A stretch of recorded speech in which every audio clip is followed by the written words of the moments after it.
What about the two games we've done? Both have been won by teams that had no right to be winners in the end. Yeah, that's exactly. Geelong over Carlton last night, and Carlton made all the running, and then West Coast today. In fact, time in front in this game was what, Chua? Yeah, overall, JB, 51% to the Eagles, 49% to the Bombers. In front in the Is that game. right? Yeah. Oh, sorry, time in front. Sorry, Oh, time come in on, forward. come on, Chua, come on, man. that's not right, Chua, come on. Time in front was West Coast at 80 minutes, Bombers at 36. More like it, Chua. That's a bit better, Chairman. You've trailed We off. have called you a Saturday Twilight specialist, but Just collapsed. oh, you did.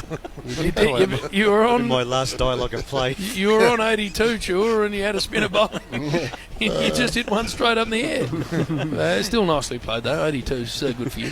77-74, Essendon over the West Coast Eagles. And now, Gaz, we have just heard news to hand that Luke Darcy on national television opened the broadcast tonight on the Seven Network with a national apology for his glove wearing last week.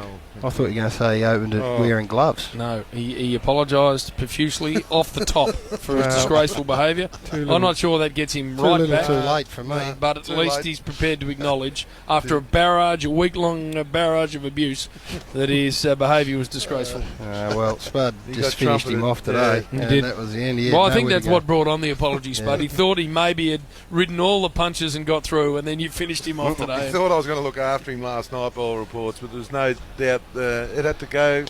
Can't go and check something like that, Joe. Triple M website, you can go and hear Spud's wobble rant, and it was worth listening to because he not only clipped Duke, he also managed to work his way retrospectively through all the rest of us. Well, He it was went Hall back of through Fame the stuff, so I pages. had to give an examples of Hall of Fame, JB. Yeah, I know. We gathered that, Spud. Didn't miss any of us in the telling Including of it. myself. All right, the three other players, Spud, who weren't as good today. It was pretty tough because there was a few players there that didn't qualify, JB, unfortunately, but three players have to go in.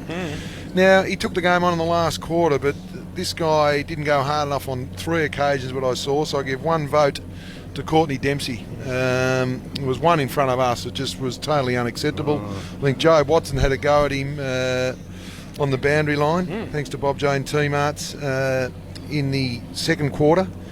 2 votes goes to a guy when you go in and you have something like 231 kicks and another team has 212 and you don't have a kick and you're a half forward, you probably haven't had the game that you thought you were going to have when you were driving here and you're feeling good about yourself. Just warming up nicely. Jake Melcham gets 2 votes. Oh, snake.